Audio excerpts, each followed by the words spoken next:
Hi, and welcome to Creating a Remote Learning Routine.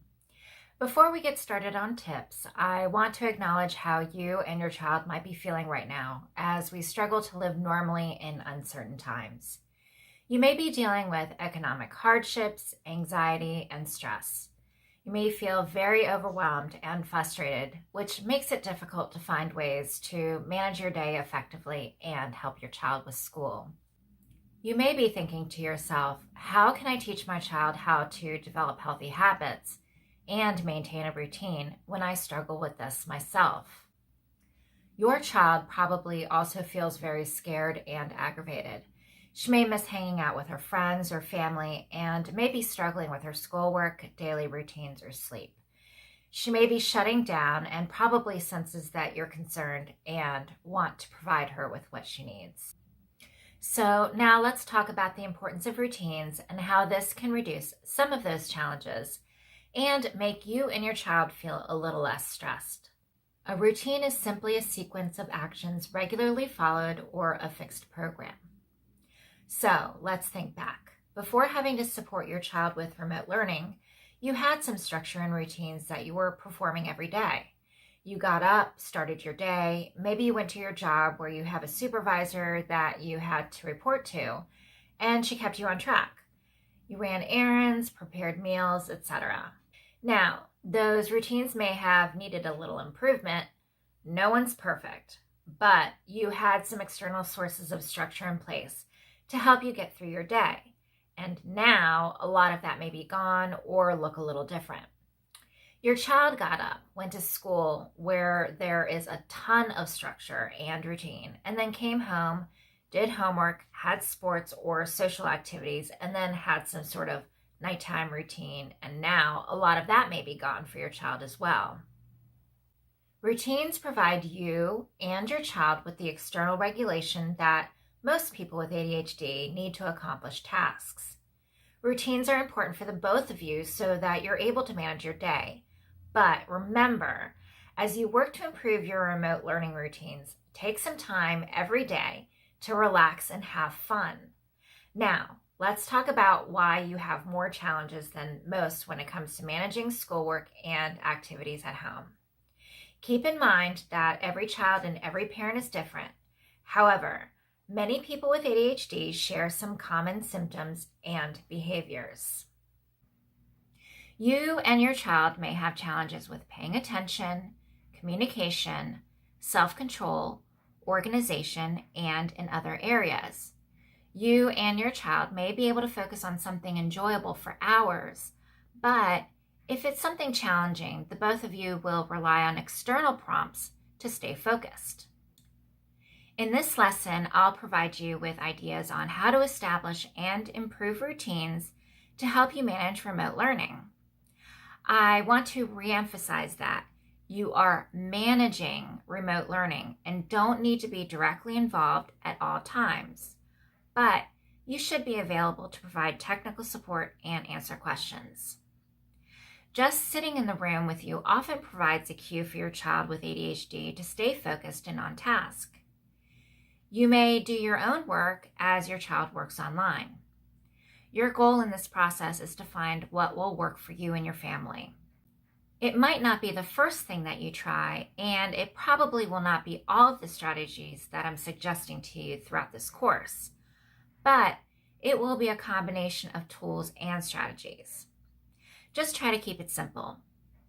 It's better to use a couple of strategies effectively rather than trying a bunch of strategies and then end up feeling overwhelmed and thinking that nothing is working. The important thing to remember is that when you use tools or perform rituals each day, you're modeling this behavior to your children. When they see you performing these routines, they are much more likely to pick up on good habits, and in time, they'll be able to create and maintain routines on their own. So now I'm going to give you some tips on routines. First, you've probably heard this already, but you need to create a printed daily routine. In this lesson, I'm going to get a little bit more into why you should add certain things into family routines to help everyone feel calmer and happier. At a time that you're feeling especially productive, Start by creating daily routines for you and your child that break down big activities into smaller steps. You'll probably want to build in some wiggle room until you have how much time you really need to accomplish a task. If the words daily routine has you tuning out and the thought of having the same routine day in and day out for yourself makes you cringe, try creating 2 or 3 daily routines for your week and vary the days that you do them. For your child's daily routine, as much as possible, schedule activities for the same times every day so they're easier for your child to remember. If you have a teenager who's struggling, you may want to take over and create a routine, but you can't do that for him at this age. He needs to build these skills now. If your child is overwhelmed with the process, provide him with options and have him decide where it belongs. For example, ask your son what time he needs to get up each day in order to be ready for school, and then have him put it on his daily routine. According to one of the best supported theories in all of psychology, a sense of autonomy is one of humankind's most basic needs. In other words, your teen needs to do this herself. It's also critical for you to know that without a sense of control, kids don't develop the kind of internal motivation and self-drive that enables her to create a successful life. In fact, if she is eventually going to become independent, she has to have the experience of running her own life and permission to learn from her own mistakes. So, once the daily routines are done, put them where you both can see them and stick to the start and end times that you agree on for each task. So, here are some suggestions on things to include in your daily routines. I'm going to be providing a sample routine in the links below. If you're not doing it already, the first thing to add to your daily routine is to get up and go to sleep at the same time every single day, even on weekends. Pick a wake time and sleep time that you both can handle, and then schedule your alarm and then help your child set their alarm. Your child shouldn't depend on you to get them up in the morning, but let's be real. At least in the beginning, you're going to have to nag them to get up and maybe set more than one alarm or get one of those annoying alarm clocks. I actually like the alarm clocks that start off softly and then work up to a louder alarm. For me, I'm less likely to hit the off button when it's a gentle alarm. So you'll hear me say this a lot. You'll have to experiment a little bit and find what works best for you. In the long run, by keeping this routine, it makes it easier to wake up every day, to fall asleep, and it improves your mood. It doesn't have to be early. Consider your needs and your child's needs. Think about how long it takes for you and your child to wind down at night and to get motivated and going in the morning. Some people take a while to wind down at the end of the day, while others can go right to sleep. And some people can get up and go, while others need to drink their coffee and slowly get up and get going. That's me. Keep in mind that if you have a teenager, she probably won't want to go to bed early or get up early because puberty is making her brain stay up late and sleep late. What I would suggest is to help her decide how much sleep she needs and allow her to make the decision on when to go to bed and when to get up so that she feels well rested and makes it to class on time. Teens need to know they're making their own decisions. Have consequences for her if she doesn't get up on time, if the natural consequences aren't teaching her those lessons. And reward her for being responsible. If not getting up on time becomes a problem, then you and your teen need to talk about it and come up with another time that will work better. If your child is actually refusing to go to school, then the sleep and wake times are not the issue, and that needs to be addressed. If you or your child are having trouble sleeping, I have some tips linked below. Also, be sure to talk to your doctor. Many people with ADHD suffer with sleep challenges, and a doctor can help. After you wake up and the sun comes up, open the blinds, shades, or curtains if you can, especially in the winter to allow sunlight into the house. Artificial light decreases the levels of melatonin, a hormone that is created in the brain. Melatonin is critical for our body's health due to its control over circadian rhythms.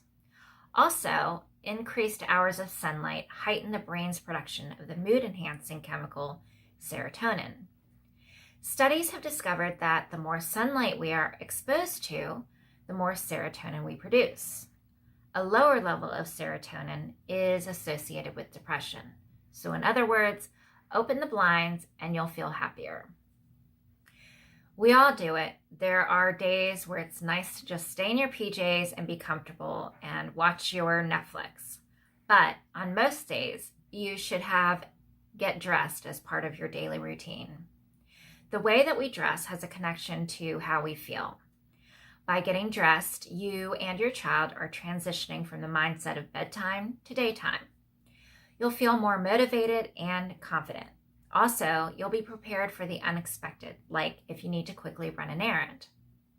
If you or your child are sensitive to certain materials, or your child lacks the attention span or motor skills to fasten buttons or tie shoes, keep clothing simple and easy to put on.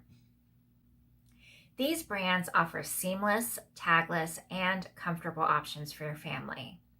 Just search online for adaptive clothing for many options. Target, Hanes, Under Armour, LuLaRoe, American Eagle Outfitters, Fruit of the Loom, Woman Within, Walmart, Gap, Dick's Sporting Goods, Legging Army, and Cuddle Duds. If you or your child dislikes tying shoes or can't tie shoes and prefers the style of sneakers with laces, there are no-tie elastic shoelaces that you can put in shoes to transform them into slip-ons. If you or your child are not doing so already, add eat breakfast and take your ADHD medication to your daily routine. You've heard that breakfast is the most important meal of the day, but did you know that it directly impacts your ability to maintain attention during the morning? Include lean proteins, steel-cut oats, Greek-style yogurt, and fresh fruits or scrambled eggs with vegetables. If you or your child are taking medication, breakfasts that include vegetables and fruits can also help stimulant medications to remain active in one's system for longer. Keep hard-boiled eggs on hand, along with whole grain cereals, oatmeal, yogurt, cut-up fruits, and vegetables. If you like to cook at night or have more time on weekends, prepare a breakfast casserole or those little egg cups, those breakfast cups, on the weekend and reheat it during the week. And remember, breakfast doesn't always have to be breakfast foods. You or your child can have a sandwich or leftovers from dinner if that's what you prefer or if that's what's most convenient. Just try to keep it as nourishing as you can. Most stimulant medications don't become active for 20 or 30 minutes after they're taken, depending on the individual. If you or your child have trouble being hungry, use that delay to your advantage. On the other hand, if this isn't an issue for you and you or your child have trouble with waking up and getting going, some people have talked to their doctors about setting their alarm, taking their medication, going back to sleep, and then getting up after 30 minutes. This allows the medication time to kick in and helps some people to get up and get ready without symptoms getting in the way. Add on to your daily routine to have a 5-minute family meeting each morning to do a quick review of everyone's schedule to make sure it's fresh in everyone's minds and to make any necessary last-minute changes. The best known benefit of sunlight is its ability to boost the body's vitamin D supply. However, you can't get that through the window. You have to go outdoors to get your daily dose of vitamin D. By going outside and getting some sunlight, it appears to play a role in decreasing ADHD symptoms for some children, possibly by helping them to have better and more restoring sleep, by increasing the body's natural production of vitamin D, by being present in natural environments, or by a combination of all of these things. However, there is no evidence that a lack of exposure to sunlight is a cause of ADHD or ADHD symptoms. Rather, it seems to play a supportive role in good health and sleep practices, which are known to help improve ADHD symptoms. So you'll probably want to add 15 to 30 minutes of outside time to your daily routine when the weather cooperates. So we were just talking about the benefits of vitamin D to help with getting better and restorative sleep.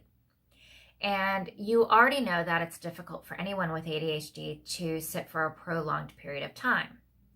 Research shows that physical activity and movement helps increase attention, decision-making, and learning.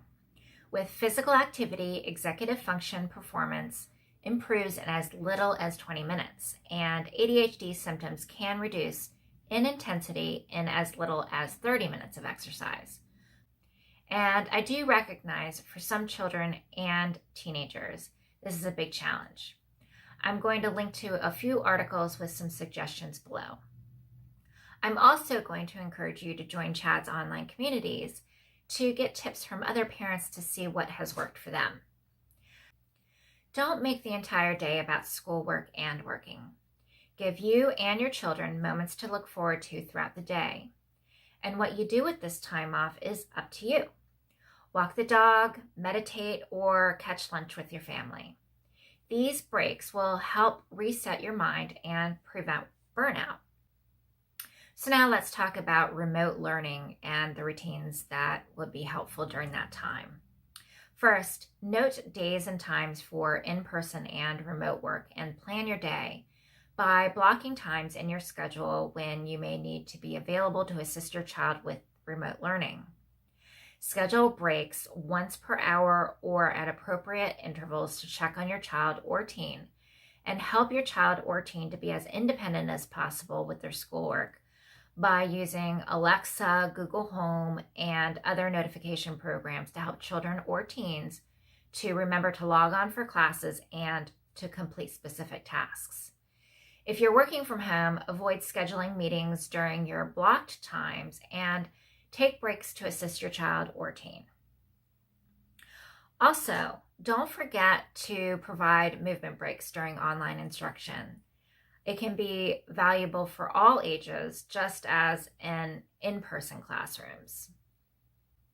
Next, set up dedicated workspaces and keep them clear of non-essential items.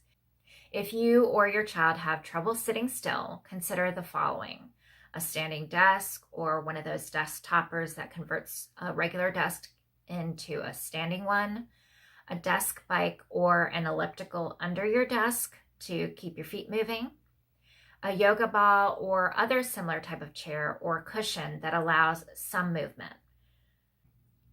For younger children who are likely to need more assistance, set them up somewhat close to you so that you can more easily go back and forth to help them. If you have to be in the same room, comfortable noise-canceling headphones for either one of you can be useful. My daughter puts a hat on her head to make them even more comfortable. Also, in this situation, having a separate room that you can go to whenever you need to make phone calls is helpful. If it's possible, talk with your employer about any issues that you might be having and see what flexibility is available. Perhaps they're willing to adjust your work hours to accommodate for your child's schedule. Get help from a spouse or other family members or even friends as needed. For example, with a household with two parents, have one parent on call at set times to help with child duties while the other one participates in required work tasks or gets work done. Sharing responsibilities will be much easier if you plan ahead and schedule times when you're free to help your child while your spouse works.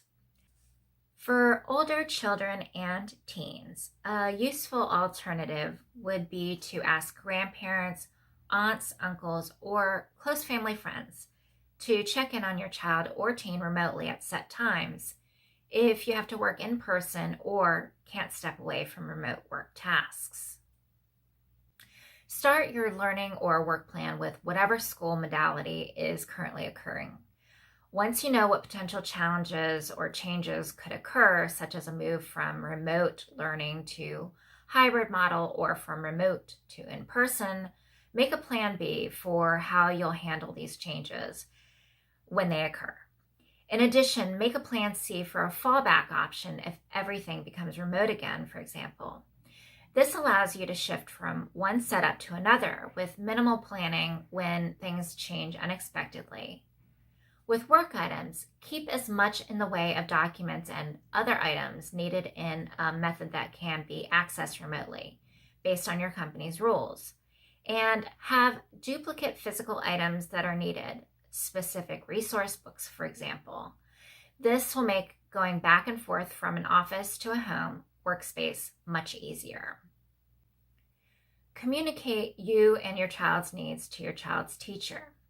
Some examples include for them to provide a daily class schedule, provide one-on-one or small group interaction with the teacher, record the lessons so that your child can listen to the class again later, and minimize the number of platforms that your child needs to access to get information.